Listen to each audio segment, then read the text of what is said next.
Rape तो मर्द करते हैं, ठीक है। किसी एक आदमी ने रेप किया तो क्या मैं यहाँ पे खड़े सभी मर्दों को रेपिस्ट बोलना, बलात्कारी बोलना शुरू कर दूँ? टी मौर्य शादी से पहले अध्यापिका थी वो, तो क्या उसके माँ बाप ने उसे पढ़ाया नहीं था? क्या वो बिना पढ़े लिखे अध्यापिका बन गई? नमस्कार साथियों, आप देख रहे हैं सेव राइट। मैं रवि कुमार।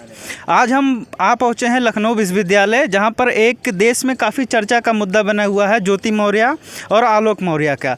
ये इस विषय को नेशनल मीडिया और सोशल मीडिया के माध्यम से, प्रचार मीडिया के माध्यम से कई दिनों से, 10-15 दिनों से ये चर्चा में है। हम सोचना चाहते हैं कि इस पे समाज की क्या प्रतिक्रिया है, छात्रों की क्या प्रतिक्रिया है और इससे समाज पे क्या प्रभाव पड़ रहा है। क्या नाम है सर? मेरा नाम शोभित यादव है। मैं बीए तृतीय वर्ष का छात्र हूँ। आप लखनऊ विश्वविद्यालय के ही छात्र हैं? बिल्कुल, लखनऊ विश्वविद्यालय का ही छात्र हूँ मैं। तो क्या आप ज्योति मौर्य और आलोक मौर्य की जो पारिवारिक उथल-पुथल चल रही है उससे आप वाकिफ़ हैं और उस विषय को आप किस नज़रिए से देखते हैं? देखिए, उस विषय से सभी लोग वाकिफ़ हो रहे हैं और बहुत से तो हो भी चुके हैं। एक पारिवारिक मुद्दा था जिसको नेशनल टीवी ने बढ़ा बढ़ू के बताया है। नेशनल टीवी का है या फिर गोदी मीडिया का है, बात एक ही रहती है। यहाँ बात करते हैं कि कई लोग इस पे ज़्यादा फोकस कर रहे हैं कि उसकी जात पे देख के फोकस कर रहे हैं, या फिर ओबीसीज, SC ST या और ट्राइबल्स के एजुकेशन के लिए ज़्यादा उसको फोकस कर रहे हैं। लेकिन मैं नहीं, तो ये तो एक पारिवारिक विषय है, आप इसको सामाजिक दृष्टिकोण से बता रहे हैं। हम नहीं बता रहे। मैंने इससे पहले कहा ना कि गोदी मीडिया बता रहा है, आप ध्यान नहीं दिए। गोदी मीडिया इसको बता रहा है, लेकिन मैं ये कहूँगा कि किसी भी महिला की, किसी भी छोटी स्त्री की, उसकी समय से और समय तक अच्छे से एजुकेशन होनी चाहिए। वुमेन एम्पावरमेंट की बात अच्छे से होनी चाहिए। यदि अगर कोई टीवी चैनल उसकी कास्ट के ऊपर अगर ज़्यादा ध्यान देता है, या फिर उसके क्या नाम, उसके मतलब कि उसका जो सामाजिक बैकग्राउंड है उस पर अगर ज़्यादा फोकस देता तो ये बिल्कुल गलत है। उसका हम लोगों को विरोध करना चाहिए। रही बात, उसमें लोग पक्ष और विपक्ष की बात कर रहे हैं, तो मैं कहूँगा कि अगर किसी स्त्री को अगर पढ़ाया जा रहा है और फिर वो अपने मुकाम को हासिल करने के बाद अपने घर परिवार या पति को छोड़ देती है, तो ये बिल्कुल गलत है। यदि आप मान लीजिए अगर उस स्त्री के चलिए अभी उसका कोई बच्चा नहीं था, कोई चाइल्ड नहीं था, अनमैरिड चाइल्ड नहीं था, अगर कल को मान लीजिए अनमैरिड चाइल्ड होता तो फिर उसकी देख रेख कौन करता? वो तो छोड़ के चली गई। समाज पे एक निगेटिव इम्पैक्ट सीधा सीधा पड़ता है। और लोग अगर कोई भी इसको कास्ट के मुद्दे से देख रहे हैं तो बिल्कुल गलत है। देखना किस मुद्दे से है? एक सामाजिक मुद्दे से देखना है और एक महिला की शिक्षा के मुद्दे से देखना है, और उसके पारिवारिक जीवन जो एक सामाजिक तौर पे बना रहे, जिसमें परिवार भी खुश रहे, उनके बच्चे भी खुश रहें, यदि बच्चे हैं तो, और माता पिता भी खुश रहे, सभी लोग खुश रहें। इससे ज़्यादा चलिए, हमारे मित्र का कहना है कि कोई छोटी स्त्री महिला, मतलब ज्योति मौर्य भी आज के समाज में SDM होने के बाद भी छोटी स्त्री नज़र आ रही है। और दूसरी चीज़ ये है कि किसी के संबंध बने रहना या बिगड़ जाना ये कानूनी प्रक्रिया के अंदर भी है। अगर आपसी कंसल्ट नहीं होता है तो कानूनी विधि से आप डाइवोर्स ले सकते हैं। बच्चों के जो प्रोटेक्शन की बात है वो भी संविधान और कानून में मेंशन है। एक महिला होने के नाते आप इस विषय को किस नज़रिए से देखती हैं? और नेशनल मीडिया का ज्योति मौर्य के परिवार के बारे में इतना ज़्यादा हाईलाइट करना, इस विषय को किस दृष्टिकोण से आप समझती हैं? तो मैं अपनी बात को इन पंक्तियों के साथ रखना चाहूँगी कि हम एक ऐसे समाज में रहते हैं जहाँ पे मर्दों का सिगरेट पीना तो सिर्फ उनके लंग्स को ख़राब करता है, लेकिन अगर कोई औरत, कोई महिला सिगरेट पीती है तो उससे उसके लंग्स नहीं, उसका चरित्र ख़राब होता है। तो अगर इस केस की बात करें तो ज्योति मौर्य, उनके ऊपर जितनी नफ़रत या जितना उनके ख़िलाफ़ हाइप क्रिएट किया गया है मीडिया ने और सोशल मीडिया ने, वो मुझे ऐसा लगता है कि वो सिर्फ़ एक तरफ़ा है। अगर ज्योति मौर्य की बात करें तो ज्योति मौर्य का जिनके साथ अफेयर था, जिनका नाम मनीष दुबे है, वो भी शादीशुदा था, वो आदमी भी शादीशुदा था। और उसकी बीवी का कहना है कि मनीष दुबे का और भी 2-4 महिलाओं के साथ अफेयर चलता रहता है। तो क्या सोशल मीडिया या मीडिया की ये जिम्मेदारी नहीं बनती कि इस केस को जेंडर के बेसिस पे ना दिखाया जाए कि किसी महिला को, किसी पुरुष ने, किसी पति ने अपनी पत्नी को इतना पढ़ाया लिखाया और वो पढ़ लिख गई तो उसने धोखा दे दिया? अरे धोखा तो इंसान की फितरत है। वो कोई औरत या कोई मर्द या बच्चा या कोई, किसी पे हम ये नहीं कह सकते कि औरत है तो वो धोखा नहीं दे सकती, मर्द है तो वो धोखा नहीं। ये फेमिनिज्म वाली बात नहीं है, ये बात ह्यूमन नेचर की है। तो इस हिसाब से तो जो लड़का नौकरी पाने के बाद, इतना पढ़ लिख जाने के बाद अपने माँ बाप को गांव में छोड़ देता है, वो भी उतना ही जिम्मेदार है।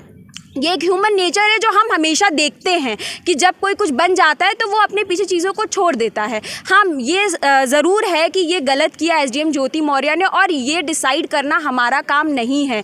प्रतिक्रिया हम इस पे दे सकते हैं, पर किसी के खिलाफ इतनी नफरत फैलाना ये गलत है। इसका एक और पक्ष, जैसे भाई ने बोला कि वो शादीशुदा नहीं थी, तो सबसे पहले तो मैं ये बता दूँ कि आपको इसके बारे में पूरी नॉलेज नहीं है, पूरी जानकारी आपने नहीं प्राप्त की। उनका एक बच्चा भी है और वो इतना बड़ा है कि उसको पता है कि जो भी फैमिली में हो रहा है वो सही है या गलत।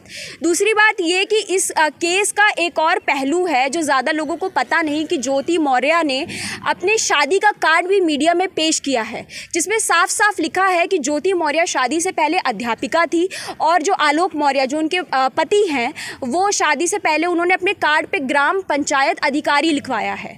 तो ज्योति मौर्य ने ये भी दावा किया कि शादी से पहले उनकी जब शादी हुई तो आलोक मौर्य ने अपने आप को ग्राम पंचायत अधिकारी बता के शादी की थी, और उनके साथ तो क्या आप जो ये आरोप प्रत्यारोप एक कार्ड के आधार पे बता रही हैं, ये कितना सच है कितना गलत है, ये तो तथ्यों के आधार पे प्रमाणित होगा। क्या ज्योति मौर्य को इन 15 सालों के बीच में ये नहीं पता चला मेरा पति सफाई कर्मचारी है या ग्राम पंचायत अधिकारी है?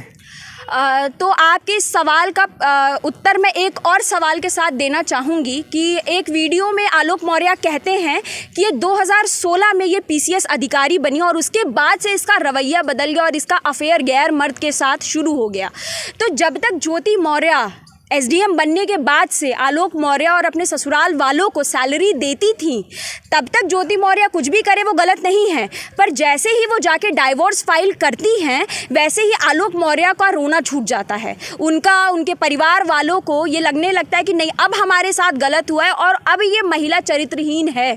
आप देख सकते हैं कि किस तरह हमारी ये जो सोसाइटी, जो पेट्रियार्कल सोसाइटी है, उसमें अगर आप बहू लेके आ रहे हैं और आपने देखो, आप अगर उसको पढ़ा लिखा रहे हैं और अगर वो चली जा रही तो आप सीधा उसके मतलब आप उसके पैसे के लिए आप उसके साथ थे, ये तो यही प्रूफ करता है ना। नहीं, आप जो कह रही हैं कि ज्योति मौर्य अपनी सैलरी के लिए दूसरे के साथ शादी विवाह करना चाहती है, क्या आलोक का परिवार ज्योति से शादी करने के पहले उनका परिवार नहीं चल रहा था? ऑफ कोर्स चल रहा था। तो आप ये कैसे कह सकती हैं कि उनकी सैलरी के लिए या उनके नौकरी से संबंधित जो चीज़ें हैं, ये तो आप नई बात बता रही है, कभी आज तक मीडिया में सुनने में नहीं आया। लोगों का ये कहना, ज्योति के परिवार का यह कहना, उनके मायके के लोगों का यह कहना है कि शादी के बाद आलोक मौर्य ने उसको पढ़ाया लिखाया दूसरों से उधार लेकर के। आप इतना बड़ा आरोप लगा रहे हैं कि उनकी सैलरी उनसे कम हो जाएगी, इसलिए वो जो है दूसरे के घर जा रही हैं शादी करके। अच्छा, आप मुझे एक प्रश्न का उत्तर दीजिए कि क्या वो औरत, जब ज्योति मौर्य शादी से पहले अध्यापिका थी, वो तो क्या उसके माँ बाप ने उसे पढ़ाया नहीं था? क्या वो बिना पढ़े लिखे अध्यापिका बन गई? एसडीएम तो नहीं थी। एसडीएम नहीं थी, हाँ ठीक है, मैंने माना कि वो एसडीएम नहीं थी, पर क्या एसडीएम बनाने में क्या सारी जो सारा क्रेडिट है क्या उनके हस्बैंड को चला जाता है? ये बताइए। वो पहले से पढ़ी लिखी थी, एक अच्छे पद पे थे। समाज में अध्यापक होना एक बहुत ही रेनाउंड जगह है, बहुत ही रेनाउंड प्लेस है। वो अध्यापिका थी, वो पैसे कमाती थी, वो सक्षम थी। आपका पूरा फेवर इस तरीके से जा रहा है कि परिवार के बाद अगर कोई महिला अवैध संबंध बनाती है तो उससे जो है ऐतराज़ नहीं होना चाहिए, या समाज के नज़र में नैतिकता के दृष्टिकोण से गलत नहीं है? या नहीं, आप मेरी बात समझे नहीं। अगर कोई भी किसी को धोखा देता है या कोई भी अगर इस तरीके की चीज़ करता है तो वो गलत है, चाहे वो महिला करे या पुरुष। मेरा सिर्फ इतना कहना है कि गलत चाहे महिला करे या पुरुष, उसकी गलती उसके जेंडर को देख के नहीं होनी चाहिए। चलिए, आप जेंडर के हिसाब से किसी की गलती और सत्यता को प्रमाणित नहीं करना चाहती। इस छोटे से विषय के ऐसे समाज में बहुत अपवाद होते रहते हैं। नेशनल मीडिया इसको इतना प्रमोट क्यों कर रहा है और समाज में इस पे क्या सकारात्मक और नकारात्मक प्रभाव पड़ रहे हैं?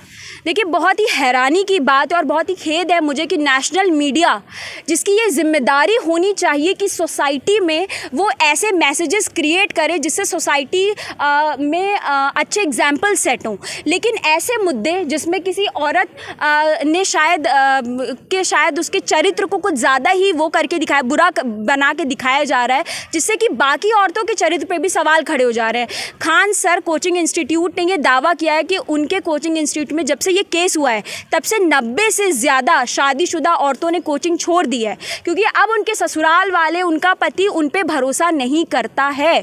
तो जो ऐसे केस हैं, ठीक है, हमें इनसे सीख लेनी चाहिए और जो गलत है उनको सज़ा मिलनी चाहिए, लेकिन इसके चलते हम बाकी सबको भी तो सज़ा नहीं दे सकते हम। अच्छा, एक बात बताइए मुझे, रेप तो मर्द करते हैं? ठीक है, किसी एक आदमी ने रेप किया तो क्या मैं यहाँ पे खड़े सभी मर्दों को रेपिस्ट बोलना, बलात्कारी बोलना शुरू कर दूँ? नहीं, बिल्कुल नहीं हो तब सकता तो फिर ऐसा। वो गलत हो जाएगा ना। अगर एक महिला गलती करती है तो क्या मैं सभी महिलाओं को गलत बोल दूँ? ये तो गलत होगा, ये तो सरासर नाइंसाफ होगा। तो इसी तरह अगर एक मर्द के बलात्कार करने पे सारे मर्द बलात्कारी नहीं हो जाते, तो उसी तरह एक औरत के गलत होने से सारी औरतें गलत नहीं हो जाती। हम हमेशा औरतों से ये क्यों एक्सपेक्ट करते हैं कि वो हमेशा लॉयल रहें? क्या इससे पहले दुनिया में कभी एक्स्ट्रा मैरिटल अफेयर नहीं होते? क्या आदमी कभी एक्स्ट्रा मैरिटल अफेयर नहीं करते? क्या इसके पहले क्या जो पढ़ी लिखी औरतें नहीं हैं, क्या उनके किसी के साथ गैर संबंध नहीं होते? ये तो मतलब आप वुमेन एजुकेशन पे बात करें कि आप लड़की को पढ़ाओगे तो भाई तुम्हें छोड़ के चली जाएगी, बीवी ना पढ़ाओ बेटी पढ़ाओ पर ससुर की बेटी मत पढ़ाओ। अरे ये कैसी बात है आप करें? आप 2023 में रह रहे, 21st सेंचुरी में आप रहते हैं, आप कैसी इलॉजिकल इनसेंसिबल बातें करते हैं? अरे किसी की गलती चलिए, मैं आपको भी यहाँ रोकना चाहूँगा। इस विषय पे लखनऊ विश्वविद्यालय के तमाम छात्र छात्राओं से हमने बातचीत की। सबके अपने अपने विचार और मत हैं।